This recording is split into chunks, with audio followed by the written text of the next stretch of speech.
তোমাদের একই হয়েছে, তোমরা আল্লাহর পথে সেসব অসহায় নরনারী ও দুস্থ শিশু সন্তানদের বাঁচাবার জন্য লড়াই করো না, যারা নির্যাতনে কাতর হয়ে ফরিয়াদ করছে। হে আমাদের মালিক, আমাদের এই জালেমদের জনপদ থেকে বের করে অন্য কোথাও নিয়ে যাও। অতঃপর তুমি আমাদের জন্য তোমার কাছ থেকে একজন অভিভাবক পাঠিয়ে দাও, তোমার কাছ থেকে আমাদের জন্য একজন সাহায্যকারী পাঠাও।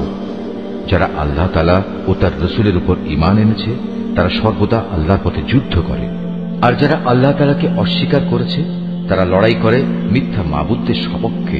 অতএব তোমরা যুদ্ধ করো শয়তান ও তার চেলা চামুন্ডাদের বিরুদ্ধে। তোমরা সাহস হারিও না, কারণ শয়তানের ষড়যন্ত্র খুবই দুর্বল। হে নবী, তুমি কি তাদের অবস্থা দেখোনি যাদের প্রথম দিকে যখন বলা হয়েছিল তোমরা আপাতত লড়াই থেকে নিজেদের হাত গুটিয়ে রাখো, এখন নামাজ প্রতিষ্ঠা করো এবং যাকাত প্রদান করো।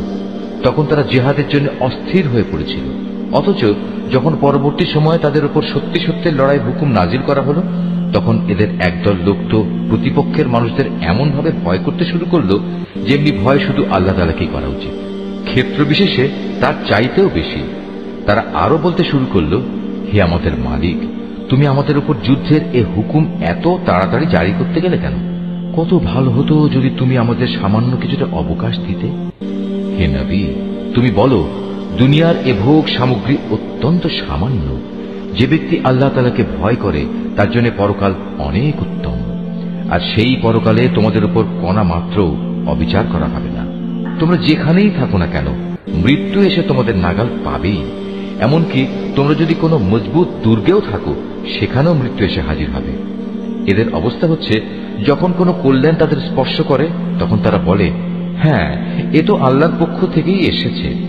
অপরদিকে যখন তাদের কোনো ক্ষতি ও অকল্যাণ স্পর্শ করে তখন তারা বলে, এসব তো এসেছে তোমার কাছ থেকে। তুমি তাদের বলে দাও, কল্যাণ অকল্যাণ সব কিছুই তো আসে আল্লাহর পক্ষ থেকে। এই জাতির হয়েছে কি?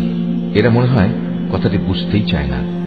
যে কল্যাণই তুমি লাভ করো না কেন মনে রেখো তা আল্লাহর পক্ষ থেকেই আসে, আর যেটুকু অকল্যাণ তোমার উপর আসে তা আসে তোমার নিজের কর্মদোষের কারণে।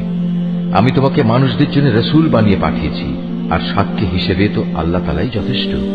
যে ব্যক্তি রসুলের আনুগত্য করে সে যেন আল্লাহরই আনুগত্য করে, আর যে ব্যক্তি তার আনুগত্য থেকে মুখ ফিরিয়ে নেয় তাদের উপর মনে রেখো আমি তোমাকে প্রহরী বানিয়ে পাঠাইনি।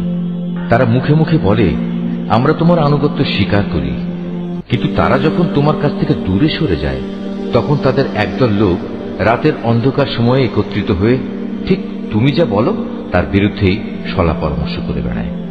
তারা রাতের বেলায় যা কিছু করে আল্লাহ তাআলা সেসব কর্মকাণ্ডগুলো ঠিক মতোই লিখে রাখছেন। অতএব তুমি এদের উপেক্ষা করে চলো এবং সর্ববিষয়ে শুধু আল্লাহ তাআলার উপরই ভরসা রাখো। অভিভাবক হিসেবে তো আল্লাহ তাআলাই যথেষ্ট। এরা কি কোরআন ও তার সূত্র নিয়ে চিন্তা গবেষণা করে না? এই গ্রন্থটা যদি আল্লাহ তাআলা ছাড়া অন্য কারো কাছ থেকে আসতো তাহলে তাতে অবশ্যই তারা অনেক গরমিল দেখতে পেত। এদের কাছে যখনই নিরাপত্তা কিংবা ভয়ের কোনো খবর আসে তখন সত্য মিথ্যা না জেনেই এরা তা প্রচার করে বেড়ায়। অথচ তারা যদি এ জাতীয় খবর আল্লাহর রসুল এবং তাদের দায়িত্বপ্রাপ্ত ব্যক্তিকে জানিয়ে দিত তাহলে এমন সব লোকেরা তা জানতে পারত যারা তাদের মধ্যে থেকে সেই খবরের যথার্থতা যাচাই করতে পারত। যদি তোমাদের উপর আল্লাহর অনুগ্রহ না থাকত তাহলে এ প্রচারণার ফলে হাতে গোনা কিছু লোক ছাড়া তোমাদের অধিকাংশ লোকই শয়তানের অনুসারী হয়ে যেত।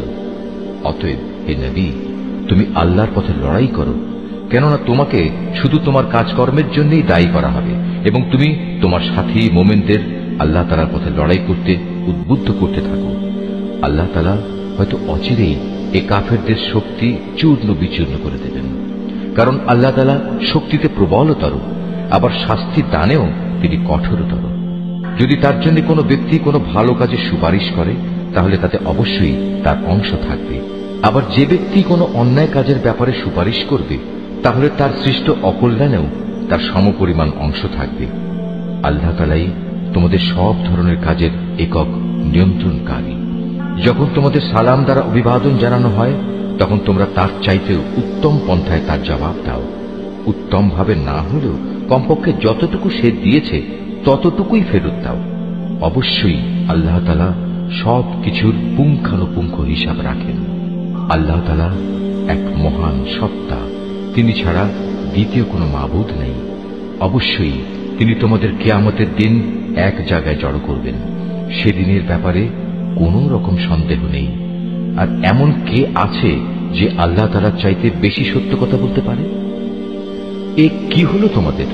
তোমরা মুনাফিকদের ব্যাপারে দুদলে বিভক্ত হয়ে গেলে, বিশেষ করে যখন স্বয়ং আল্লাহ তাআলাই তাদের কৃতকর্মের জন্য তাদের উপর অভিশাপ নাজিল করেছেন। আল্লাহ তাআলা যাদের পথভ্রষ্ট করে দিয়েছেন, তোমরা কি তাদের সঠিক পথে আনতে চাও? বস্তুত আল্লাহ তাআলা যাকে পথভ্রষ্ট করেন তার জন্য তুমি কোনো পথে খুঁজে পাবে না। তারা তো এটাই কামনা করে যে তারা যেভাবে কুফরি করেছে তোমরাও তেমনি কুফরি করো, তাহলে তোমরা উভয়ে একই রকম হয়ে যেতে পারো।